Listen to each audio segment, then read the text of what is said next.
దేవుని పరిశుద్ధ గ్రంథం నుండి అపోస్తల కార్యము 2వ అధ్యాయము 17వ వచనం చదువుకుందాం. అంత్యదినములందు నేను మనుషులందరి మీద నా ఆత్మను కుమ్మరించేదను. మీ కుమారులను మీ కుమార్తెలను ప్రవచించెదరు. మీ యవనులకు దర్శనము కలుగును. మీరు వృద్ధులు కలలు కందురు. దేవుడి చిన్ని వాక్యాన్ని దీవించి ఆశీర్వదించును గాక. ప్రార్థించుకుందాం. అందరము తలలో ఉంచి ఉండగా ప్రార్థించుకొని దేవుడిచ్చే శ్రేష్టమైన తన కృపను తన సన్నిధిని ఈ సమయములో మనం పొందుకుందాం. అది ప్రార్థిస్తుండగా ప్రార్థన మన మధ్యలో ఉన్న అడవిరాముడు గారు మన ప్రార్థన నడిపిస్తారు.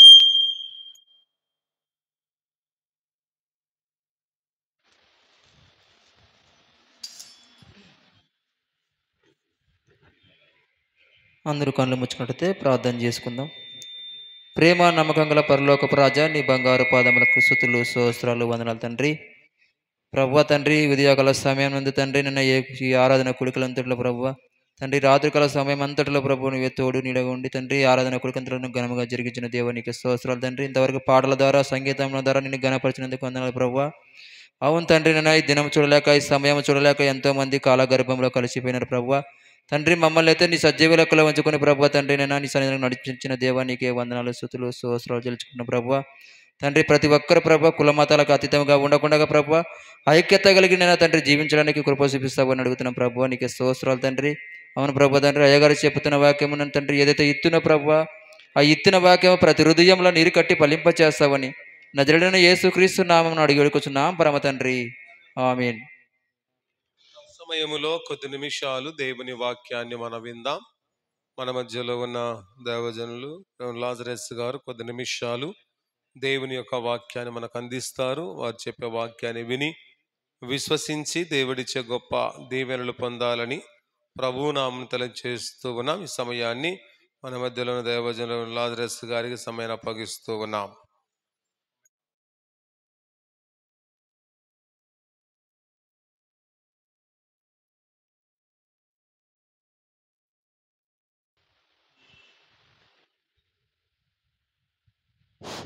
హలో, ప్రియమైన దేవుని బిడలారా, దేవుని వాక్యం విందాం. చాలా ఇరుకులో ఇబ్బందులో ఉన్నాను. నిన్నటి దినాన కూడా పానం బాగాలేక పడిపోయినాను. అయినా దేవుని వాక్యం చెప్పడానికి దేవుడు ఇచ్చిన అవకాశాన్ని బట్టి వందనాలు. పాసరమ్మ గారు, మామ ఏ సమయం ఎట్టుంటుందో మరలా వచ్చి కొంచెం చెప్పండి 2 మాటలైనా అని ఉంటే నేను కనుక పాసరమ్మ జ్యోతి గారు వచ్చి చెప్తానన్నాను కానీ వద్దనుకున్నాం మళ్ళా. కానీ సార్ వద్దంటే సరేలేని వచ్చినాడు.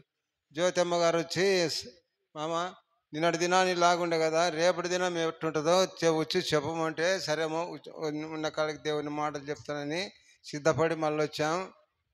కనుక ప్రతి విషయాన్ని మీరు గమనించే వారి అంత్యం వరకు మనం అంతవరకు దేవుని స్తుతించాలని వాక్యాలు మనకు సెలవిస్తుంది. ఈ లోకంలో అనేకమైన దేశాలు ఉన్నాయి. మన దేశం హిందూ దేశం. మన దేశము హిందూ దేశం. 252 దేశాలు పైగా ఉంటాయి. కనుక ఈ దేశాల్లో మన దేశం హిందూ దేశం. హిందూ దేశమున పుట్టిన ప్రతి మానవుడు హిందుడై ఉన్నాడు. వీటిలో శాక్తేయులు, జైనులు, మీమాంసకులు, సిక్కులు, ఆర్య సమాజం వారు, బ్రహ్మ సమాజం వారు, దివ్య సమాజం వారు, ఎందరో జాతులు ఉన్నాయి. అయినా మనం దేవుని స్తుతించాలి.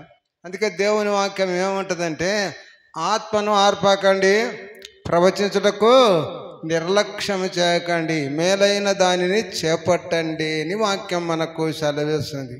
మనలో ఆత్మ ఉంది కనుక ఈ ఆత్మతో దేవుని స్తుతించాలని వాక్యం మనకు సెలవిస్తుంది. దేవుని వాక్యాలు ఎన్నో మనకు సెలవిస్తాయి.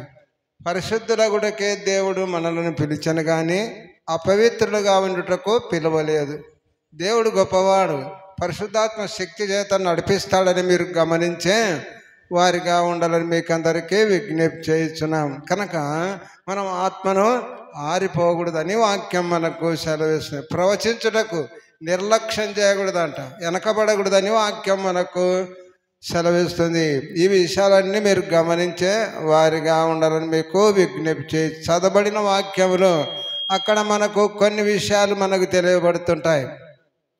అపోస్తలుడైన పౌలు మాట్లాడిన మాటలు మనం గమనించే వారిగా ఉండాలని ఈ వాక్యం మనకు సెలవిస్తుంది. 2వ అధ్యాయం 17వ వచనాన్ని అయ్యగారు చదివించారు కనుక వాటిలో మాధుర్యాన్ని మనం చదువుకుంటూ పోతున్నాం, కానీ దాని వివరణ తెలియదు మనకు. కనుక తెలియని వారు తెలిసిన వారితో చెప్పించుకోవాలని వాక్యం మనకు సెలవిస్తుంది. ఒక భక్తుడు వచ్చాడంట, అయ్యా నేను ఈరోజు వాక్యం చెప్తాను వస్తే అక్కడున్న వారు, అయ్యా నేను చెప్పే వాక్యం మీకు తెలుసునా అంటే మాకు తెలియదన్నారు. అంటే తెలియకపోతే ఎంత చెప్తే ఏమొస్తుంది, ఆ రోజు దిగిపోయినాడంట. 2వసారి వచ్చినాడు. వచ్చిన తర్వాత ఓహో నిన్నటి దినాన బోధకుడు తప్పించుకొని పోయినాడు, ఇప్పుడు మాకు ఏమన్నారో తెలుసు అనాలా ఏమన్నారమ్మా. అప్పుడు ఆ రోజు ఏమన్నారు, వచ్చిన తర్వాత అయ్యా నేను చెప్పే వాక్యం మీకు తెలుసునా అంటే మాకు తెలుసు అన్నాడు. తెలిసిన వారికి చెప్తే ఏముంది అని ఆ రోజు దిగిపోయినాడు. మరుసటి రోజున 3వ రోజు వచ్చి అయినా ఎలా చేయాలని ఇక్కడున్నవారు అక్కడున్నవారు ఆలోచన చేసుకొని ఏం చెప్పినారు, మళ్ళీ వచ్చి నేను చెప్పిన వాక్యం మీకు తెలుసా అంటే మాకు తెలియదు అని. ఇక్కడున్న వారేమని మాకు తెలుసు అన్నారు. అక్కడ ఉన్నవారు మాకు తెలియదు అంటే తెలిసిన వారు తెలియని వారికి చెప్పండి అని ఆ రోజు కూడా దిగిపోయినాడు. కనుక మానవునికి చాలా తెలివి ఉంది. కనుక పరిశుద్ధులగుటకే దేవుడు మనల్ని పిలిచాను కానీ అపవిత్రులుగా ఉండటకు పిలవలేదు అని వాక్యం మనకు సెలవిస్తుంది. పరిశుద్ధాత్మ అనే వరాన్ని పొందుకునే బిడ్డలుగా ఉండాలి మీకు అందరికీ విజ్ఞప్తి చేసిన అపోస్తలుడైన పౌలు 2వ అధ్యాయంలో 17వ వచనములో మనం చూస్తే అక్కడ ఏమంటున్నాడు, అంత్యదినములలో మనుష్యులందరి మీద నా ఆత్మ కుమ్మరించెదను అని వాక్యం మనకు సెలవిస్తుంది. నా ఆత్మ కుమ్మరించదు, మీ కుమారులు మీ కుమార్తెలు ప్రవచించెదరని వాక్యం. ప్రవచనం అంటే జరగబోయే సంగతులు చెప్పేది, జరిగిన సంగతులు కాదమ్మా. జరగబోయే సంగతులు చెప్పిన వాటిని ప్రవచనం అంటారు. కనుక జరిగిన సంగతులు చెప్పడం మంచిది భాగ్యం కాదు, కానీ జరగబోయే సంగతులు చెప్పేది మనకు అనేకమైన జ్ఞానం ఇస్తుందని వాక్యం మనకు సెలవిస్తుంది. అంత్యదినములయందు మా ఆవులియాకని అంత్యదినములయందు మనుషులందరి మీద నా ఆత్మ కుమ్మరించెదను, మీ కుమారులు మీ కుమార్తెలు ప్రవచించెదరు. ప్రవచనం ఇస్తారని వాక్యం మనకు మీ కుమారులు మీ కుమార్తెలు ప్రవచించెదరు. మీ యవ్వనులకు ఏం కలుగుతుంది, దర్శనాలు వస్తాయని వాక్యం మనకు సెలవిస్తుంది. కనుక దర్శనాలు చాలా మందికి వచ్చాయండి. కనుక దర్శనరీతిగా మాట్లాడిన వారు బైబిల్లో మనకు చాలామంది ఉన్నారు. కనుక దర్శనం అనేది ఒక కళని మనం గమనించేవారిగా ఉండాలి.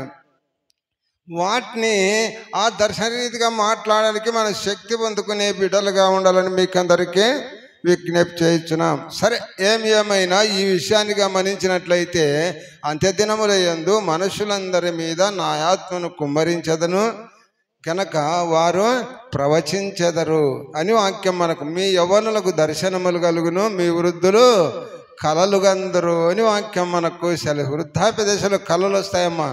ఎవరో బెదిరించినట్టు, అనేక విధాలుగా మన మీదకి వచ్చినట్లు అని వాక్యాలు మనకు దావీదు మహారాజు అంటాడు, కలలో నన్ను నేను బెదిరిస్తున్నావు దేవా. ఏమంటాడు ఆయన, కలలో నన్ను బెదిరిస్తున్నావని వాక్యాలు మనకు సెలవిస్తుంది.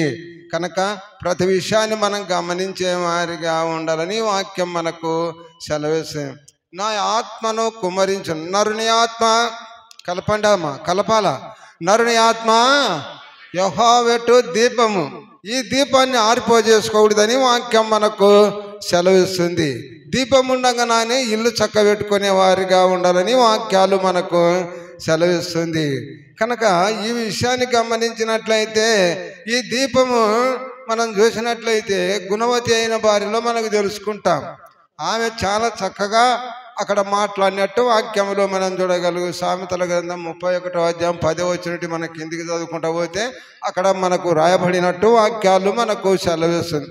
అక్కడ ఏమంటుందంటే ఆమె చేసిన గుణగణాలను బట్టి అక్కడ ఏమంటే రాత్రి వేళ ఆమె దీపము ఆరిపోదు అని వాక్యం మనకు సెలవిస్తుంది.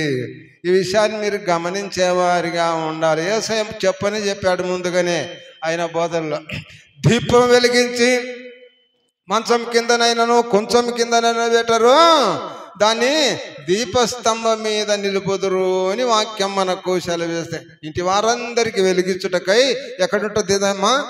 దీపస్తంభం మీద. అంటే ఎక్కడ ఉండాలి మనం ఇప్పుడు? ఆలయంలో ఉండాలమ్మా. అంటే ఆహారం తిన్న తర్వాత ఏం చేస్తాం? బల్ల మీద ఆహారం తిరుగుతాం, మంచం మీద వండుకొని హాయిగా నిద్రపోతాం. అందుకే సైన మంచం కిందనైనను కుంచం కిందనైనను పెట్టరు, అంటే నిద్రపోరు అని వాక్యం మనకు సెలవిస్తుంది.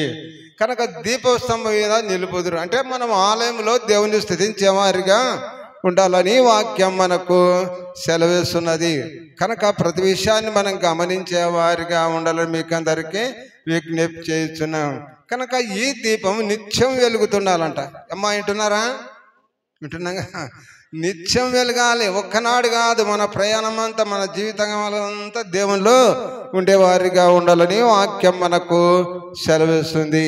ఈ విషయాన్ని మనం బాగా గమనించే వారిగా ఉండాలని వాక్యం మనకు సెలవిస్తుంది. కనుక చూద్దాం దేవుని వాక్యంలో లేవికాండము 24వ అధ్యాయము 1 నుంచి 4 వచనాలు చదవమ్మా. చదవండి అయ్యా. నేను తీసిన నోట్ల మాట ఉన్నా కానీ అందుకాల మీరు ఎప్పుడు తీసినా అట్లా నేర్చుకోవాలా. చదవండి. లేవికాండమమ్మా 24వ అధ్యాయం చెప్తే కదా ఆయన 24వ అధ్యాయం 1 నుంచి. లేవికాండం 24వ అధ్యాయము 1 నుంచే. కరెక్ట్.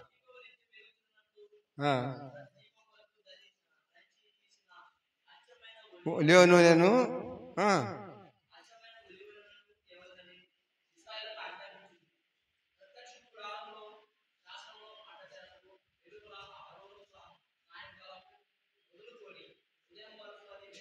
వెలుగుచుండవలను. ఈ వాటను మనం గమనించేవారి నిత్యము వెలుగుచుండాలి దీపం. ఈ దీపం ఎలాంటిది అని మనం గమనించినట్లయితే, నరుని ఆత్మ యెహోవా పెట్టు దీపమని వాక్యం మనకు సెలవిస్తుంది. నిత్యము వెలుగుచుండాలి, నిత్యము దేవుల్లో ఉండాలని వాక్యం మనకు సెలవిస్తుంది. ఈ విషయాన్ని మనం గమనించే వారిగా దీపం వెలగాలంటే నూనె ఉండాలా లేదమ్మా? నూనె ఉండాలి. దీపం వెలగాలంటే నూనె ఉండాలని వాక్యం మనకు సెలవిస్తుంది. ప్రసంగి అంటాడు కదా, దేవుని వాక్యంలో ప్రసంగి రాసిన మాటలు మనం గమనించేవారిగా ఉండాలని మీకు విజ్ఞప్తి చేస్తున్నాం. తెల్లని వస్త్రములు ధరించము. ఏమయ్యా రెఫరెన్స్ చెప్పకుండా అంటే మీకు అంతా తెలిసిన వాళ్ళు అన్ని చదివింటారు. తెల్లని వస్త్రములు ధరించరి, మీ తలకు నూనె పెట్టుకోండి. తక్కువ చేయకూడదంట నూనె.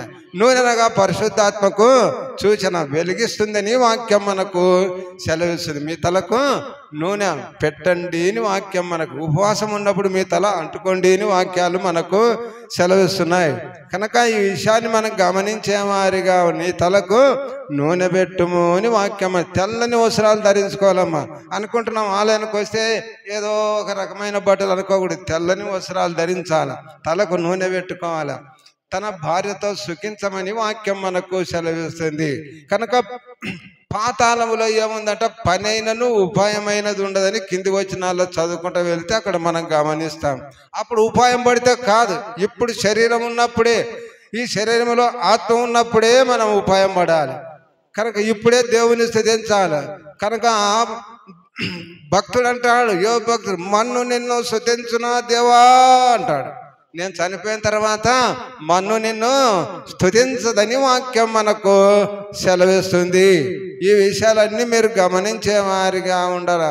ఈ మంటికీలో ఆత్మ ఉన్నప్పుడే దేవుని స్తుతించేవారిగా ఉండాలని వాక్యం మనకు సెలవిస్తుంది. కనుక అప్పుడు ఆలోచన చేస్తే కాదు, చనిపోయిన తర్వాత ఆలోచన పడితే కాదని మీరు గమనించేవారిగా ఉండాలి. మనకు అందరికి బాగా తెలుసు, ధనవంతుని కథ విన్నాం కదా. బీదలాజరు ధనవంతునిగా ఊదా రంగు వస్త్రాలు వేసుకొని బల్ల మీద సుఖభోగం అనుభవిస్తూ అనేక విధాలుగా ఉన్న తర్వాత బల్ల కింద పడి రొట్టెలు తిని ఆయన దేవుని స్తుతించినట్టు వాక్యంలో మనం చూడగలుగుతున్నాం. ఈ ధనవంతుడు ఇద్దరు చనిపోయారండి. ఇద్దరు చనిపోయిన తర్వాత ధనవంతుడు పాతి పెట్టబడినని వాక్యంలో మనం చూడగలుగుతున్నాం. లాజర్ని ఎవరు తీసుకుపోయినారా? దేవదూతలు తీసుకుపోయి వాక్యాల్లో మనం చూడగలుగుతున్నాం. కనుక అక్కడ ఆయన దేవత అబ్రహాం రోమును ఆనుకున్నప్పుడు ఈయన అగాధంలో పడి అప్పుడు అడుగుతున్నాడు, తండ్రి అయిన అబ్రహామా లాజరును పంపేయ చిటికనీళ్ళ ధరణాలో ఇడుసుము అని వాక్యాల్లో మనం చూడగలుగుతున్నాం. అప్పుడు ఉపాయం పడుతున్నాడు, అయితే నీ మధ్య మా మధ్య అగాధం మంది రానిక వీలు లేదంటే అయితే నాకు 5 మంది అన్నదమ్ములు ఉన్నారు, వారి దగ్గర పంపేయమని వాక్యంలో మనం చూడగలుగుతున్నాం. అప్పుడు ఉపాయం పడుతున్నాడు, పోయి చెప్పొస్తాడు, ఇడిచిపెట్టాడా దేవుడు? అక్కడ మోషే ఉన్నారు, ప్రవక్తలు ఉన్నారు, వారు చెప్పిన ప్రకారం వస్తే ఈ లోకాన్ని పోవడానికి వీలు లేదని వాక్యంలో మనం చూడగలుగుతున్నాం. కనుక ఇప్పుడే ఉపాయం పడాలి. కనుక అప్పుడు ఉపాయం పడితే కాదు అని వాక్యంలో అక్కడ పని అయినను ఉపాయమైనది లేదని ప్రసంగి రాస్తాడు. అక్కడ పని అయినను ఉపాయమైనను లేదని వాక్యాలు మనకెన్నో సెలవిస్తున్నాయి. ఈ విషయాలన్నీ మనం గమనించేవారిగా ఉండాలి. కనుక ఆ మహాదినము రాక మునిపే సూర్యుడు చీకటిగాను చంద్రుడు రక్తముగాను మారుదురు అని వాక్యం మనకు ఇప్పుడు చదివిన వాక్యంలో మనం చూస్తాం అపోస్తల కార్యములో. కనుక ప్రతి విషయాన్ని మనం అప్పుడు ప్రభువు నామమును బట్టి ఎవరమ్మా అప్పుడు ప్రభువు నామమును బట్టి ప్రార్థన చేయవారందరూ ఏమంట రక్షణ పొందుదురు అని వాక్యం మనకు సెలవిస్తుంది. కనుక ఈ విషయాన్ని మనం గమనించే వారిగా ఉండాలి. రక్షణ కావాలంటే కోరుకుందామా ఊరుకుందామా కావాలన్నా వద్దా? మనకందరికి రక్షణ కావాలి, పరలోక రాజ్యం ఉండాలని వాక్యం మనకు సెలవిస్తుంది. రక్షణ కావాలని అడగాలి. యేసయ్య ప్రవక్త అంటాడు కదా, రక్షింపనేరకయుండినట్లు అయ్యగారు బాజ యెహోవాస్తము కురసగా లేదు, విననేరకయుండినట్లు ఆయన చెవులు మందములుగా లేదని వాక్యం మనకు సెలవిస్తుంది. రక్షణ ఊరకరాదమ్మా, డబ్బులు ఇవ్వాల్సిందే. ఏం సార్ డబ్బులు ఇవ్వాలా మేము అంటే డబ్బులు ఇవ్వాల్సిందే, వరుస తప్పితే డబ్బులు కూడా ఇవ్వాల్సిందే, అంతే కదా. కథ వింటున్నాం కదా, విన్నమా లేదా కథ? జక్కయ్య కథ బాగుంటే మనకు తెలుసు. ఆశలు సగభాగం ఇచ్చేసినాడు. ఎవరైనా అక్రంగా తీసుకుంటే 4 గంటలు ఇచ్చేసిన. భార్య ఒప్పుకున్నదా లేదా? ఆమె కూడా ఒప్పుకున్నది. కనుక ప్రతి విషయాన్ని కనుక యేసయ్య ఏమన్నాడమ్మా, ఇతను అబ్రహాము కుమారుడే, నేడు ఈ ఇంటికి రక్షణ వచ్చినని వాక్యం మనకు సెలవిస్తుంది. రక్షణ ధనం పోయింది వచ్చింది, రక్షణ ఊరుకనే వస్తుంది అని కూడా వాక్యం మనకు సెలవిస్తుంది కదా. 91వ కీర్తనలో 14 వచ్చిన చదవయా, 100 చెప్తాడే, మీరు చదివితే బాగుంటుంది. చదవమ్మా. అతడు నన్ను ప్రేమించుతున్నాడు గనక నేను అతన్ని తప్పించేదను, అతడు నా నామము ఎరిగినవాడు గనక నేను అతన్ని గణపరచెదను. అతడు నాకు మొర్ర పెట్టగా నేను అతనికి ఉత్తరం ఇచ్చేదను, శ్రమలో నేను అతనికి తోడై ఉండేదను, అతని విడిపించి గొప్ప చేసేదను. ఈ విషయాన్ని మనం గొప్ప చేసేదను, దీర్ఘాయు చేత అతనిని తృప్తిపరచదనని వాక్యం మనకు సెలవిస్తుంది. ఆయుష్ పెరుగుతుందని వాక్యం మనకు సెలవిస్తుంది. కనుక ప్రతి విషయాన్ని మనం గమనించామా, రక్షణ వస్తుంది, ఆయుష్ పెరుగుతుంది అని వాక్యం మనకు. అంటే దేవుని ప్రేమించాల, నన్ను ప్రేమించము కలపాల, నన్ను ప్రేమించము. సామెతల గ్రంథం ఉన్నట్టు నన్ను ప్రేమించము, నిన్ను ప్రేమిస్తా. నన్ను ప్రేమించే వారిని ఏం చేస్తాడటమ్మా, ఆస్తికే కర్తలుగా చేస్తా, వారి విధులను నింపుతా అని కొట్ల నిండదనమే దేవుని ప్రేమిస్తే. కనుక ఈ విషయాలన్నీ మీరు గమనించే వారిగా ఉండాలని వాక్యాలు మనకు సెలవిస్తుంది. కనుక ప్రవచించడానికి నిర్లక్ష్యం చేయకూడదు. బోధించడానికి, చెప్పడానికి, ప్రార్థించడానికి ఎడతెగక ప్రార్థన చేయమని అపోస్తులైన పౌలు మాట్లాడతాడు. ప్రతి విషయాన్ని మీరు గమనించే వారిగా ఉండాలని వాక్యం మనకు సెలవిస్తుంది. ప్రతి విషయంలో మనం వెనకబడకుండా ముందంజలో ఉండే వారిగా ఉండాలని వాక్యాలు మనకు సెలవిస్తుంది. కనుక దేవుని వాక్యం ఎన్నో పరిపరిమితంలో మనకు రాస్తున్నాడు. ఏమంటున్నా అంటే, నీ తల్లిని నీ తండ్రిని సన్మానించము, నీవు దీర్ఘాయుషు మంతుడవు అని వాక్యం మనకు సెలవిస్తుంది. చాలామంది కొడుకులు ఉంటారు, కోడలు ఉంటారు. ఏమంటారంటే, ఏం సంపాదించినావు కనుక పెట్టాలమ్మా నీకు భోజనము, మాకేం సంపాదించినాం, మీ అమ్మ ఏం సంపాయాలా అని కోడలు ఇంటికాడికి రానిచ్చడం లేదమ్మా. ప్రతి విషయాన్ని మీరు నేను ఎన్నో దేశాలు తిరిగిన, ఎన్నో ఊర్లు తిరిగిన, విలాంజిస్ట్గా అంతా మొత్తం యావత్ కర్నూలు డిస్టిక్, మార్కాపురం అన్నీ తిరిగిన. కనుక ప్రతి విషయాన్ని మన ఊరికి ఒక మాట వస్తుందమ్మా. ఊరికి వెళ్తే ఊరికి ఒక మాట నేర్చుకుంటామని మీరు గమనించేవారిగా ఉండాలని మీకు అందరికీ బోధకుడు కూడా సేవకులు చెప్పేవారు కూడా ప్రతి ఊరికి వెళ్ళాలి. కనుక ప్రతి విషయాన్ని మనం గమనించే వారిగా యేసయ్య ఏమన్నాడు తెలుసిన?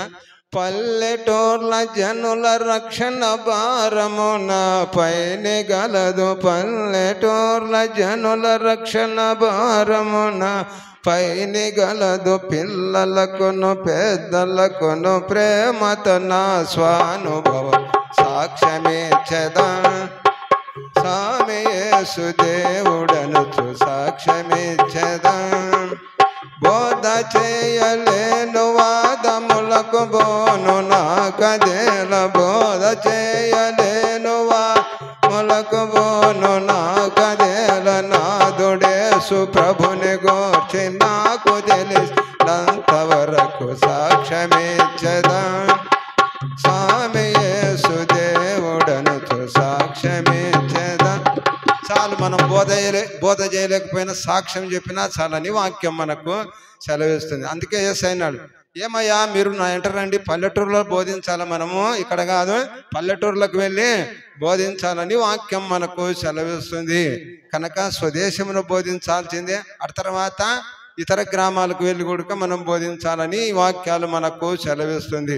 రక్షణ అనే పదానికి మనం ఆ జీవరాజ్యం అని మనం గమనించే వారిగా ఉండాలి. ఎవరైనా ఏదైనా ఆపదలో లేదా ఒక బావిలో పడినప్పుడు ఎవరైనా వచ్చి రక్షించినప్పుడు ఆయన వచ్చి నన్ను రక్షించా అని వాక్యంలో మనం చూడగలుగుతున్నాం. కనుక ప్రతి విషయాన్ని మనం గమనించేవారం. ఇతరులను ప్రేమించే బోధకులు ప్రేమించాలని వాక్యం మనకు.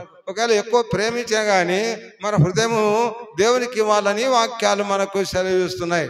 కనుక ప్రతి విషయంలో మనం గమనించే వారిగా ఉండాలి. విగ్రహార్థన అస్సలకు చేయకూడదు. మనం విగ్రహార్థన అంటే చేస్తాం ఏమిటి? ప్రతి విషయంలో ఏదైనా ఊర్లో ఏదైనా జరిగినప్పుడు వారి ఆచారాలు మనం చేస్తాం. అటువంటి ఆచారాలు చేయకూడదని వాక్యం మనకు సెలవు. మానవుల పద్ధతులు దైవోపదేశములని, అంటే మానవులు పద్ధతులు చెప్తుంటారు, వాటిని మనం వినకూడదని వాక్యం మనకు సెలవిస్తుంది. కనుక ఆడపిల్లలకు అందరికీ అమ్మ వస్త్రాలు పెట్టాలని వచ్చినారు, బాప చెప్పినారంటే మొత్తం పెట్టడమే. ఆడపిల్లలు దొరకొచ్చడం పెట్టా. కనుక ప్రతి విషయంలో మనం గమనించే వారిగా ఉండాలి. రోమీలకు రాసిన పత్రికలు అంటాడు, మానవులను మనము వారి విషయాల్లో ఉండకూడదని వాక్యాల్లో మనం చూడగలుగుతున్నాం. సరే, ఏమైనా మనం ముందంజలో ముందుకు వెళ్ళే వారిగా ఉండాలని వాక్యం మనకు సెలవిస్తుంది. ప్రతి విషయాన్ని మీరు గమనించే వారిగా ఉండాలి. ఈ విషయాల్లో మనం వెనకబడకూడదమ్మా. కనుక ఒక ఆయన ఉన్నాడట, ఆయన మంచి సేవకులను బాగా ప్రేమించేవాడు. ఆయన పేరు దేవసహాయం. ఆ దేవసహాయం వచ్చిన వారికి మంచిగా పరామర్శించి మంచి ఆహారం పెట్టి బాగా పంపించేవాడు. ఒకసారి వచ్చి ఆ దేవసహాయం ఇంటికి వచ్చారంట. వచ్చిన తర్వాత దేవసహాయం ఇంటికి వచ్చే దేవసహాయం కనపడడం లేదు. దేవసహాయము కనపడలేదు. కనపడినప్పుడు దేవసాయాన్ని ఎత్తుకుంటా పోతే అక్కడున్న వారు ఇక్కడ లేడయా దేవసాయం అంటే, ఈ దేవసాయం ఏం చేసినాడు? బాయిలో పడినాడంట. ఏం పడినాడమ్మా? బాయిలో పడినాడు. బాయిలో పడిన తర్వాత భక్తులు వచ్చి చూసి, ఓహో దేవసహాయము బయటికి రానాయనా, నీకు భక్తి అని తాడేస్తామంటే, మీరు నేను బాయిలో పడినప్పుడు లేరు. ఏమంటాడమ్మా? నేను బాయిలో పడినప్పుడు లేరు. నేను బాయిలో పడిన వెంటనే ఈ మెట్టు రక్షించింది నన్ను. పైన ఈ మెట్టును రక్షించి, కనుక నేను మీరు వేసిన తాడుకు రానంటాడంట. అరే బాబు రానాయనా, నువ్వు బాయిల నుండి బయటికి రా, తాడు భక్తి అనే తాడేస్తాం, బయటికి రమ్మంటే నేను రాను, నాకు ఈ మెట్టు రక్షించింది అని వారు చెప్పి అయితే ఏమి నీ ఇష్టమని తిరిగిపోయినాడు. తిరిగిపోయిన తర్వాత ఏమొస్తుందా? వసంతకాలం వస్తుంది. వసంతకాలం వచ్చి ఏం కుడుస్తుందా? వాన కురుస్తుంది. వాన బాగా ఉరుములు మెరుపులతో కురిస్తే బావి నిండిపోయిందంట. బావి నిండిపోతే దేవసాయం ఏమైపోయినాడు? చనిపోయినాడు. మెట్టనగా విగ్రహారాధన. మనం విగ్రహారాధన రక్షించదనకూడదు. ప్రతి విషయాన్ని మీరు గమనించే వారిగా ఉండాలని వాక్యంలో మనం చూడాలి. సరే, ఏమైనా దేవుని వాక్యాన్ని విన్న నీవు నేను ఆత్మను ఆర్పకుడి, ప్రవచించుటకు నిర్లక్ష్యం చేయకుడి, మేలైన దానిని చేపట్టండి అని వాక్యం మనకు సెలవిస్తుంది. కనుక మనల్ని పరిశుద్ధులగుటకే దేవుడు మనల్ని పిలిచను కానీ అపవిత్రులుగా ఉండటకు పిలవలేదు అని వాక్యం మనకు సెలవిస్తుంది. ఈ విషయాలన్నీ మనం గమనించి దేవుని స్తుతించే వారిగా ఉండాలని వాక్యాలు మనకు సెలవిస్తుంది. అపోస్తలుడైన పౌలు అంటున్నారు, అంత్య దినముల యందు మనుషులందరి మీద నా ఆత్మను కుమ్మరించదును. కనుక మీ కుమారులు మీ కుమార్తెలు ప్రవచించెదరు, యవ్వనకు దర్శనములు గనును, వృద్ధులు కలలు గందుదురు అని వాక్యం మనకు సెలవు. కనుక ఆ మహాదినము రాకమునిపే సూర్యుడు చీకటిగాను చంద్రుడు రక్తముగాను మారుదురు అని వాక్యాలు మనకు సెలవిస్తున్నాయి. కనుక ప్రతి విషయంలో దేవుని స్తుతి. ఆయన అన్నాడు యేసయ్య, నేను మళ్ళీ వస్తానంటున్నాడు. వస్తానన్నాడా లేదా? ఏమిటి మీద తీసుకుపోతానంట మిమ్మలను? మేఘాల మీద తీసుకుపోతానంటున్నాడు. మేఘాల మీద తీసుకుపోతానని వాక్యం మనకు మీరు మరలా వస్తాను, వచ్చి నిన్ను మేఘాల మీద తీసుకుపోతానని వాక్యంలో మనకు 52 వారాలు ఉన్నాయి. ఎన్ని వారాలు ఉన్నాయేమో? సంవత్సరానికి 52 వారాలు ఉన్నాయి. 52 వారాల్లో ఎన్ని వారాలు కుంటు పెడుతున్నామో మనకు తెలియదు. ప్రతి ఆదివారం రాలేకపోతున్నాం. మనము బలలో ప్రవేశించేటప్పుడు బాగా గమనించాలి. ప్రతి విషయాన్ని మీరు గమనించే వారిగా ఉండాలి. నా శరీరం అనేది నా రక్తము దాగు వాడిని నేను అంత్యదినమున లేపుతా అని వాక్యం మనకు సెలవిస్తుంది. కనుక ప్రతి విషయాన్ని ప్రతి ఆదివారమున మనం బలలో ప్రవేశించే వారిగా ఉండాలి. తూచా తప్పకుండా ప్రతి ఆదివారము బలలో. నేను చేసిన సేవలు ఎన్నడూ కూడా, నేను దాదాపు 40 సంవత్సరాల బోధలో ఉన్నాను. ఎప్పుడు కూడా ఆదివారాన్ని కుంటు పెట్టిన వాడిని కాదు. ఒకవేళ నాకు నాగటూరులో 12 ఏళ్ళు చేసినాను, ఇంకా మిగతా గ్రామాల్లో కూడా చేశాను. కానీ ఆదివారం అంటే ఎక్కడికి పోయేవాడిని కాదు. ఎవరైనా పిలుస్తారు కదా, సేవకులకు వీళ్ళకు ఉంటాయి, అయ్యా ప్రతిష్టలు జరుగుతున్నాయి రండి కూడా పిలిస్తే కూడా అటువంటి దాంట్లోకి పోయిన వాడిని కాదు. కానీ ఆదివారాన్ని ఏం లేదు, తోసిపుచ్చలేదు. కనుక ప్రతి విషయాన్ని మనకు 42 ఆదివారాలు కనుక వాటన్నిటి మనం ప్రవేశపెట్టేవారిగా ఉండాలని మీకు అందరికీ విజ్ఞప్తి చేస్తున్నాం. ఆదివారమున తెల్లవారుచుండగాని వాక్యంలో మనం చూడగలుగుతున్నాం. కనుక ఆదివారాలు మనకు బైబిల్లో ఎన్నున్నాయమ్మా చెప్పండి? ఆదివారము ఎన్నిసార్లు రాయబడింది చెప్పు సార్. ఎవరికి తెలియదా? నువ్వు చెప్తాను.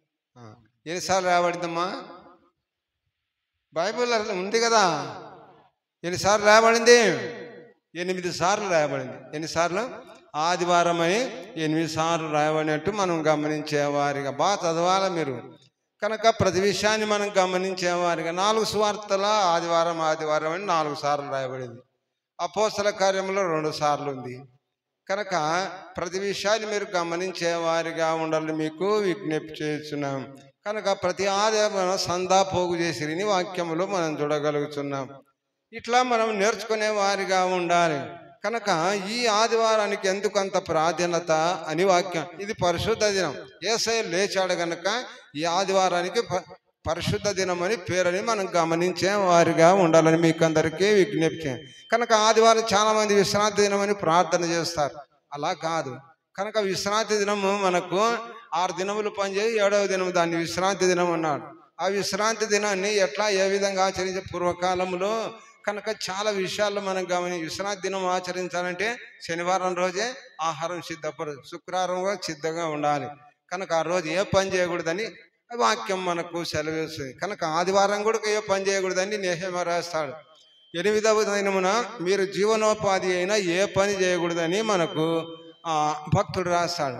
కనుక విధి చొప్పున అంటే ఆదివారం తప్పనిసరిగా ఆలయానికి రావాలని నెహెమ్యా రాస్తాడు. కనుక ఈ విషయాలన్నీ మీరు గమనించే బిడలుగా ఉండాలి మీకు అందరికీ విజ్ఞప్తి. సరే, ఏమైనా ఇంతవరకు చదవబడిన వాక్యాన్ని విన్న వాక్యాన్ని విడిచిపెడతామమ్మా, గట్టిగా పట్టుకునే వారిగా ఉండాలని మీకు అందరికీ విజ్ఞప్తి చేస్తున్నాం. దేవుడి వాక్యాన్ని మనందరి వెనుకల్లో దీవించి ఆశీర్వదించునుగా. ఎన్ని వారాలు ఉన్నాయమ్మా? 8 వారాలు ఉన్నాయి. ఆదివారాలు ఎన్ని ఉన్నాయి? 8 వారాలని బాగా చదవండి. కనుక ప్రతి విషయాన్ని మీరు గమనించే వారి దేవుడి వాక్యాన్ని ఇచ్చిన సమయాన్ని బట్టి అయ్యగారికి నిండు వందనాలు. క్రీస్తునందు ప్రేమైన దేవుని బిడలారా, ఇంతవరకు చక్కని వాక్యం అందించిన సేవకులు లాజరు గారికి అయ్యగారి ప్రత్యేక వందనాలు తెలియజేస్తూ ఉన్నా. విన్న వాక్యాన్ని విని విడిచిపెట్టక దేవుని యొక్క వాక్యానుసారముగా దేవుని యొక్క చిత్తానుసారముగా మనమందరము జీవించినట్లుగా బ్రతుకున్నట్లుగా ప్రార్థన చేసుకుందాం. మన మధ్యలో ఉన్న శాంతి గారు ప్రార్థన నడిపిస్తారు.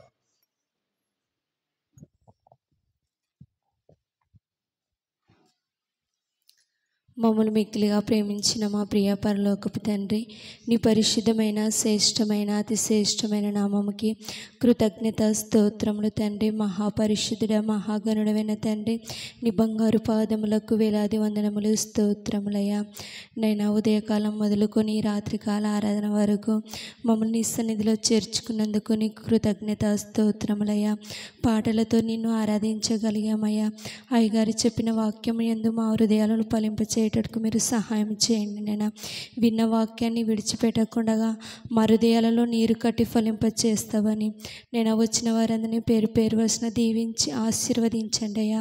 ఉట్టి హృదయాలతో వెళ్ళకుండా నేను వాక్యమని పలక మీద రాసుకొని వెళ్ళినట్టు, హృదయంలో దాచుకొని వెళ్ళినట్టు మీరు కృపను చూపించమని త్వరగా వచ్చుచున్న యేసు పరిశుద్ధ నామమున అడిగి వినయముతో వేడుకొనుచున్నాము పరమ తండ్రి. ఆమేన్.